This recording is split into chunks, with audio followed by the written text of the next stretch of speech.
Welcome to Communication, Connection, Community, the Podcaster's Podcast. This podcast takes a deep dive into modern-day communication strategies in the podcasting space. We chat with interesting people who make the podcasting and speaking spaces exciting and vibrant. We also dive into the podcasting community with news, updates, latest trends and topics from this ever-evolving space. So strap in. It's going to be one amazing ride. Let's dive into today's episode.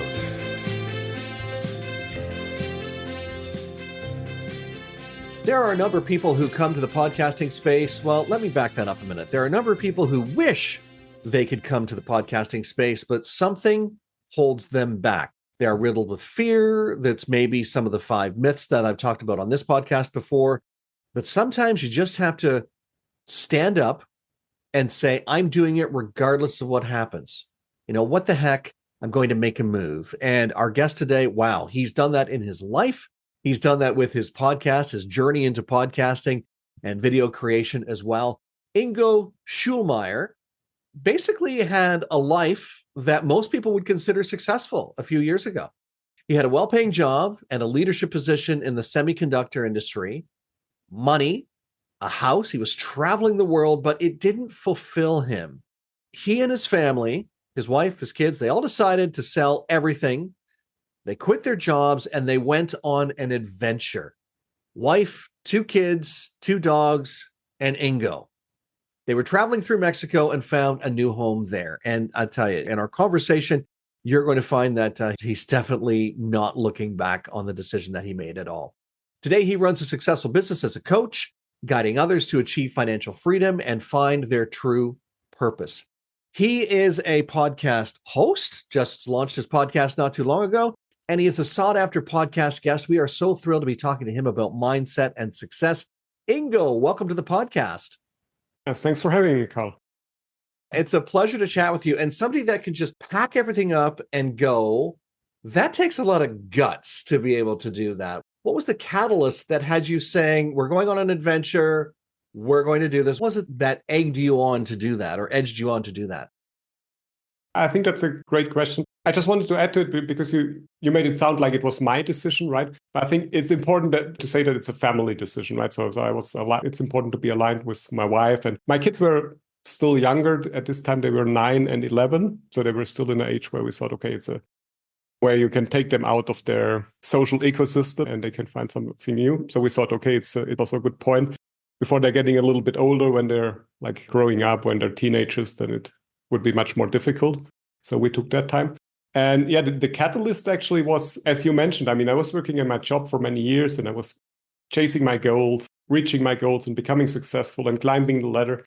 But it didn't really fulfill me. And then it got even worse during the pandemic, right? Before as you said, I was traveling and I was visiting customers in Asia and in the United States.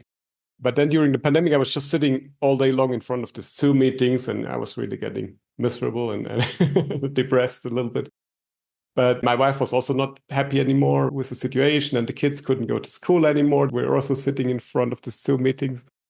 And then we made this decision. So actually my wife was even pushing more a little bit into this direction. She thought about it earlier already. We discussed this, of course, also earlier, but not really serious. But then when it happened, we made this decision very quickly and packed everything and burned down all the ships and we went here. We didn't regret it so far. And this was right in the middle of a global pandemic. You're doing this, you want a new life, and you just said, we're doing this. Well, you didn't say it. You collectively agreed that let's do it. And for most people, that would be scary. Even if there are a number of reasons for doing it, they still would think, wow, I couldn't do that. I just don't have it in me. Was there ever any doubt or any second guessing that you'd made a mistake, or was it just moving forward regardless of what was going to happen? I think what you mentioned now is exactly the point why many people are not doing it, right? You have this thinking that I cannot do it. Maybe others can do it, but I cannot do it. I have to. And I had this limiting belief for many years myself, right? I always thought I cannot. Even many years before, I thought about building my own business, maybe not to go to another place, but also about building my new business. But I always thought I cannot quit my job because I need the paycheck, I need to feed the kids, I need to pay the mortgage. So I always thought I cannot do that and focus my own stuff. And that's actually one of the things that I'm working with my clients today on, right? To overcome that. And I'm not saying everybody should sell now their stuff and move to the other end of the world, but to find their own solution. And I think, yeah, in many cases, what's holding us back, it's our limiting beliefs. And actually, it's just like the missing courage that we're not going out. And this is because we believe that our current situation, our status quo, so to say, is less risky than a life in the unknown, right? But it's just because we're familiar with that, right? Actually, there's also a lot of risk in staying there. I mean, in the end, I changed just my perspective, or not just, but I changed my perspective on how I looked on things. And actually, I thought, okay, what do I want to do? Do I want to continue to work for the next years or till the end of my life in a job that I don't really like, just to stay in my common environment? Or do I risk the jump into the unknown and we try something new? And in many cases, it will pay off very good, and you will profit from that if you do make such a decision. In most of the cases, I would say. So it's just overcoming our fear. And I must say, when I had this limiting beliefs for many years, but then once we made this decision, it was very quickly. I think we made the decision maybe in end of October 2020, and by beginning of February, we were sitting in the airplane, right? So it's like 3-4 months. And this 4 months, we did everything, right? We quit our jobs, we sold our house, we sold our cars, we sold all the stuff, we informed all the family, we arranged everything. And that when we were standing there at the airport I think we had 8 or 9 suitcases with 2 carriers for dogs and the 2 kids. I have a photo. It's so nice. We're looking like a really like immigrants with a lot of stuff, or like, I don't know, like gypsies. Once we were standing there, I didn't look back, and I never regret this decision, actually, because it was like a freeing process, right? It really set me free. Also, in such a life, there are sometimes challenges, but I actually never regret the decision. I think for a lot of people, you hit the nail right on the head. I think it's mindset, it's limiting beliefs, it's fear of, not just fear of the unknown, it's fear of, we attach so much of our lives to our jobs. We attach so much of our lives also to income, money. So what if I pack everything up and I fail and I lose it all? So there's that constant, and again, that goes back to mindset. There's that constant, churning of fear and being comfortable in what is maybe not the most practical place to be, but we sit in that. And I commend you for doing that and having the mindset to do that. And now you're living very well, and you're in a place that you love where you are. Tell us about what you're doing now then. You've left this corporate world and you're doing coaching. Tell us about the people that you're helping. Actually helping people that are the same like I was, right? They're stuck in a similar situation. They're struggling with life. That's maybe not really bad, but also not, it could be better, right? And I would say for most of us, it could be better, right? We can improve something. When I quit my job and we started traveling, and I started to work also a lot on myself. I mean, actually, I was interested in self-development and personal development for at least 20 years, and I was always trying to improve myself. But it was more focused on, like goal setting and habits and this stuff. But what was missing a little bit was this alignment. When we started traveling, I worked more on myself, and I really started to connecting more with myself and to get this internal alignment. Right? I started doing meditation, and I did a lot of courses about transformational coaching and NLP and all these techniques to improve the mind, and also to find your own self. And then the changes were so profound for me, because I'm also an engineer, right? Or I'm a very rational person. And I always thought, okay, I can explain everything and I need to make everything logical. But then when I started to connecting with myself and I found my own truth, these changes were so profound for me that I started working also with other people on that and helping other people on that, coaching them. And not by following my path or anybody else, to find their own solution and their own truth for themselves and to overcome these things that are holding them back. It's interesting because everyone's got something. Everyone has their past, whatever it is, that filters into, and it's quite often their past that's keeping them stuck. It can be something they learned from a young age, or parents, grandparents, society, whatever it is that has kept them in this place. Would you say then that with the people that you work with, they're moving through these challenges? Are they seeing the light, so to speak? Are they seeing the light at the end of the tunnel? They're recognizing that, I don't have to stay where I am, that yes, it is possible to move into a different place? Absolutely. And this is possible by transformation. And I think today there are 2 different types of coaches, right? One are the coaches that are like more informational coaches. And they have, for example, a lot of experience in one thing, and they can help you to reach a solution or like a predefined path to get more successful in your job or whatever their topic is, right? A transformation coach is something different. A transformation, I'm not showing the people the path because I don't have their path, right? But I help them by asking the right questions to look in themselves and to find their own path and to really challenge their questions and challenging their beliefs. And as you're saying, our beliefs usually we're building when we're very small kids. We start to build them, right? And then they manifest and they grow bigger. And of course, some beliefs are supporting our growth and some beliefs are maybe holding us back. But the point is, I mean, we're living this belief system that we're building as children, and usually we don't touch them anymore because they're unconsciously, right? And so we're living with them 20, 30, 40 years without really changing them. And now you're an adult and you still have this belief system of a child because that's what you learned. And you never really challenged that. Since you lived with that for so many years, it's of course difficult to get there and to change. And that's where a coach becomes helpful because then you can really dig deep and ask the right questions. And from there, you can then really transform them into new beliefs, into better beliefs that are better serving your life. And this leads me to my next question because, and where this is coming from, let me just frame it properly too, because there are a lot of individuals in the podcasting space or who are looking to get into the podcasting space who are finding that they're stuck. They're either stuck in their beliefs, they're either stuck in their mindset, or they're just not seeing themselves in this place where they can make this change.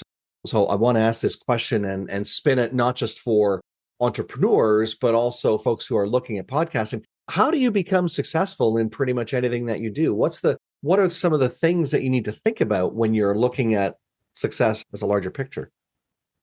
I think success comes from consistency. And the problem today we have is that through all this technology and all the social media we have today, right, we're used to getting this instant gratification, right? We want to do action and immediately we want to get the reward for it. Entrepreneurship or also podcasting or building a social media presence, it's not working like that, right? You cannot expect, okay, I want to have my first video or my first podcast needs to be viral and everybody should see what a cool guy I am and everything. It's not working like that because, people need to build trust in you. It's like a relationship, right? You need to go out and you need to continue, spread your word and spread your voice. And then eventually people will find you and then it's slowly growing. And eventually at one point it's also growing faster. But this requires you need to continue to do things. And it requires also that you do them more or less consistent. And I think what's even more important than consistency is authenticity, right? Because you want to do what you like to do and what you believe in. So if you're doing that from an authentic perspective, then I think, okay, then you're real and people will identify more with you.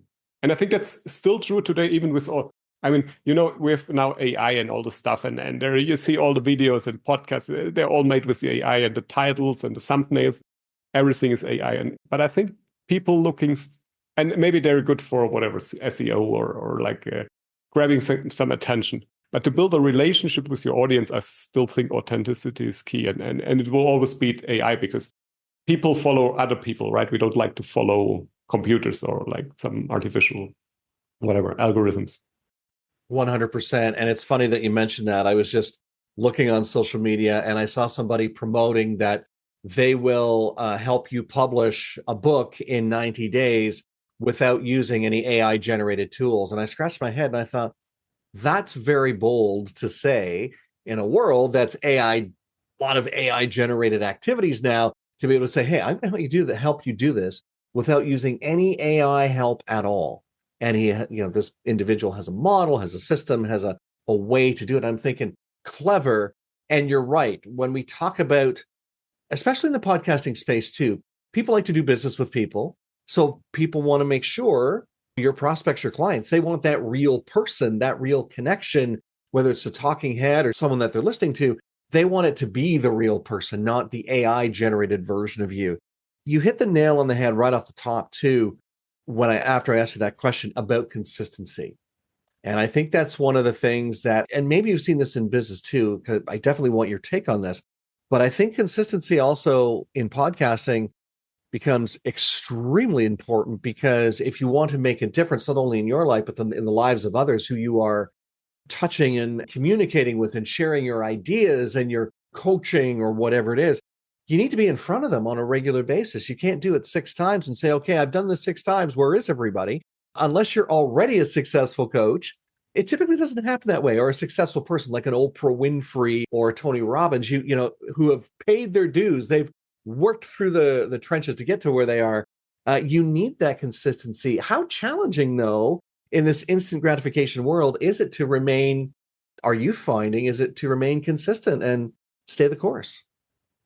I think that's exactly the point. And that's why I think it's also important to be authentic. Because if you are authentic and if you do with what is your passion, what you believe in, then it's easier to stay consistent. It's actually, I would consider podcasting or actually also coaching, it's much more of an art than a science, right? And it's like with any other art. It's like, let's say you're playing the piano, right?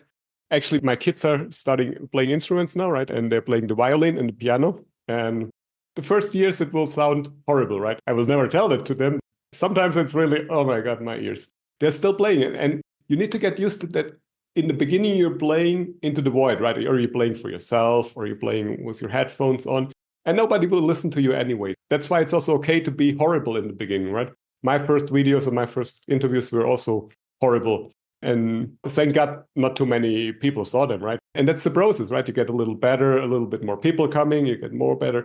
And yeah, it's like with playing the piano. And after a few years, you're still getting better at it. And I would just see it more like as a journey, as a process, rather than as a destination, right? You don't need to say, okay, I need whatever, 100,000 subscribers in 6 months or something like that.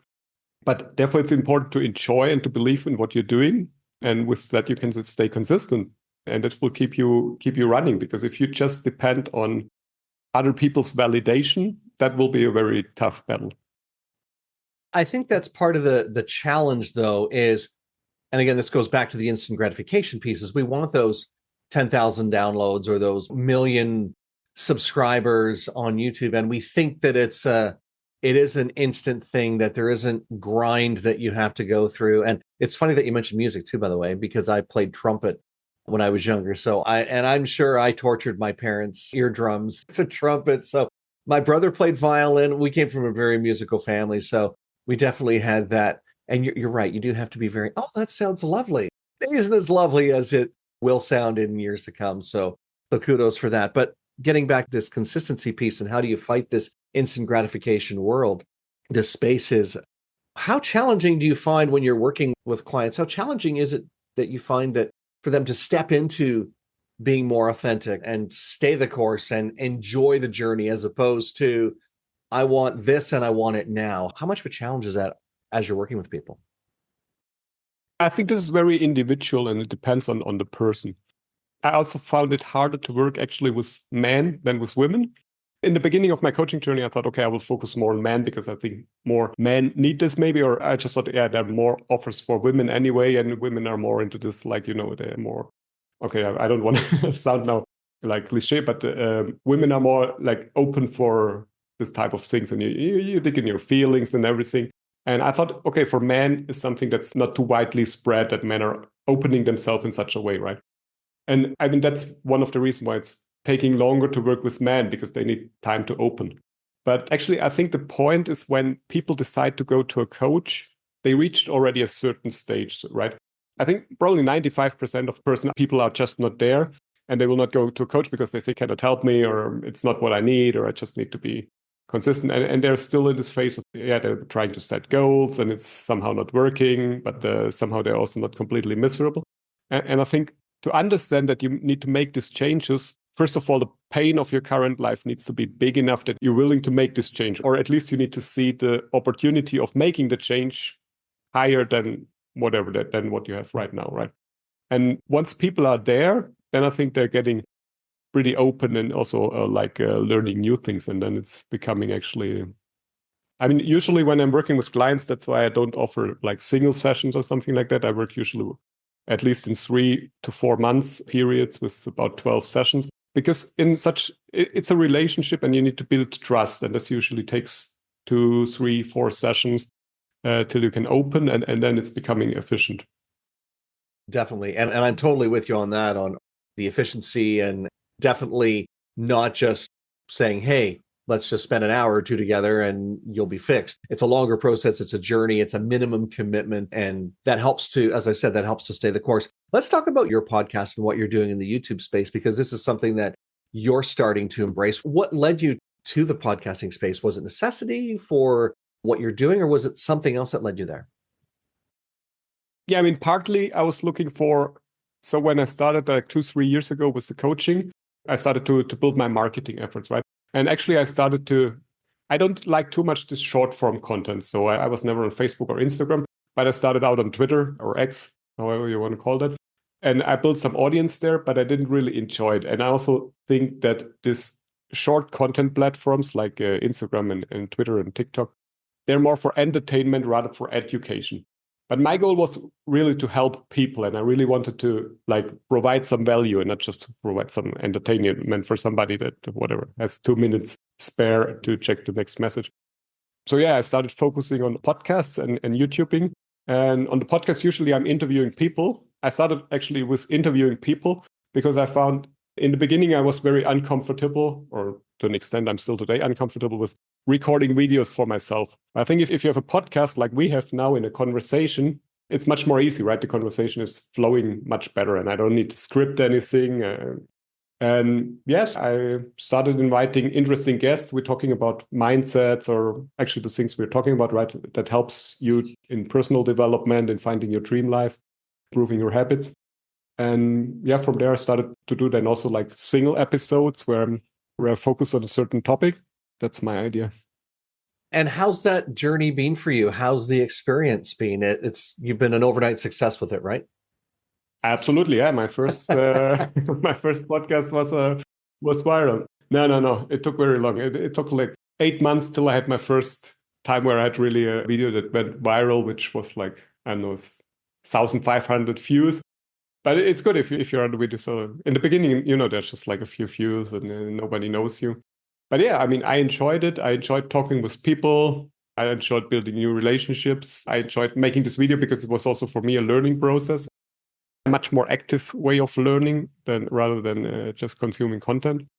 So yeah, I'm still not where I want to be, but I think one thing is also that I learned not only for podcasting, but is focus much more on the progress rather than on the outcome, right? So my goal is now to do like 2 videos per week. I'm doing 1 podcast per week. And that's my benchmark. And if I meet this, I'm happy. I mean, then I have a better video. I'm doing not so well. But also from the one that's not so well, I'm learning. I'm making better thumbnails. I'm making maybe the audio or the video better. And each step is an opportunity to learn.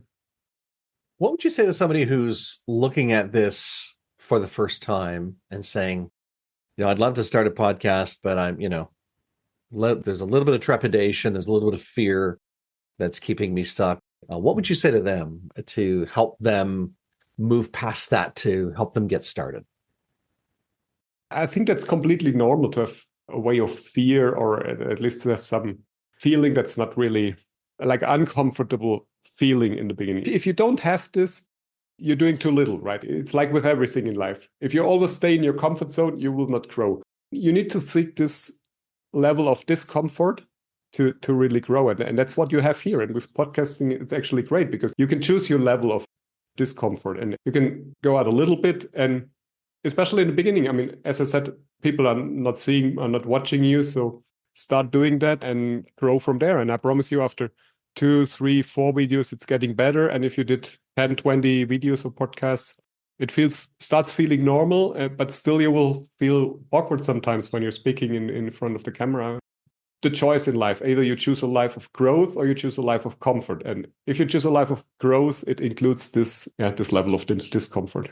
I have probably more than one coach, but I've had at least one coach say, get comfortable being uncomfortable. Really, like you get comfortable with that uncomfortable feeling, especially in business as an entrepreneur, as a podcaster. Otherwise, you become stagnant. And if you're looking for that change, so I'm glad that you shared that it's about. And the other thing is, I mean, if we're talking about fear, we always try to avoid these negative feelings, but fear or any feeling is per se not something negative, right? Feelings are just like feelings. They're there. And we also need to learn to accept our feelings and to live with them. We cannot be happy all the time, right? There's also a nice saying that I like, you cannot remove the valleys while keeping the mountains, right? Because if you have your ups, you also have your downs, and it's a process of life. And also fear, it's a feeling. And if you start to accepting that as a feeling and not trying to hide from that or bury that feeling, then you will learn also that life is not like 24/7 happiness. And that's absolutely okay. Everything in life has a roller coaster effect to it, or as you say, at a peak and a valley, and it's managing that and not and just understanding that. And the other thing too is there's that fear of failure. What if I fail? And failure, I always view failure as, it doesn't matter what it is, in business and podcasting, I view failure as a learning tool, as opposed to what we're taught in school. We're taught failure is bad and it's you did something wrong and don't do that again. Whereas as I've gotten more into business and into podcasting, failure is a tool to help you become better. It's that failing forward mentality. And there's that fear too piece attached to that. A failure is an opportunity to learn. Oh my goodness. I could chat with you forever, Ingo, but I want to give you the opportunity to direct the listeners to your YouTube channel and some other things that you have there. So where can they find you? Yeah, actually, it's pretty easy. So my YouTube channel and actually also all my other media outlets are called The Small Reset. So you find me on the YouTube at The Small Reset. My website is called thesmallreset.org. I'm on Twitter under The Small Reset. That's my main outlets, yeah. But the main active, I'm on the YouTube channel right now. There's also the podcast. The podcast is also The Small Reset. So, and this Small Reset is also, I started building this brand. I came up with this name because I also thought, first of all, it was inspired by this idea of the Great Reset, right? Where they say, okay, we need to make the world a better place or whatever their idea is. But I thought actually we don't need to do this top down, right? I thought if each of us is working every day a little bit on ourselves and making ourselves a little bit better, if enough people are doing that, we also make the world a better place. So that's why promoting the small reset rather than the great reset. A small reset is still a reset, and it's phenomenal. And we'll make sure that all of those links to connect with you are in the show notes. Ingo Schulmeyer, before I turn you loose, I'll give you the final thought, my friend. If you want to move forward, I think you have to find your really purpose, find your really truth in yourself, and look for this alignment within yourself. Don't do something just because it sounds fancy or just because there's you see some money at the horizon. Really try to find this internal alignment, and this will help you much easier get this consistency to make this a success. Fantastic. Ingo Schulmeyer, we'll leave it right there. And thank you so much for being my guest today. Thanks for having me.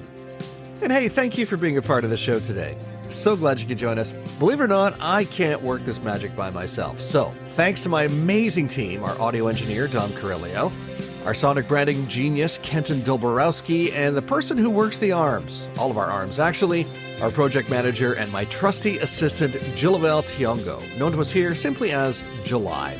If you like what you heard today, let us know. You can leave us a comment or review, or even send us a voice note. And if you really liked it, we hope you'll share it with your friends and your colleagues. If you don't like what you heard today, well, please feel free to share it with your enemies. And if you know of someone who would make a great guest on the show, let us know about it. You can get in touch with us by going to our show notes where all of our connection points are there, including the links to our website, LinkedIn, and Facebook as well. And if you're ready to be a guest on podcasts or even start your own show, let's have a conversation. We'll show you the simplest way to get into the podcasting space and rock it. Because, after all, we're Podcast Solutions Made Simple. Catch you again next time.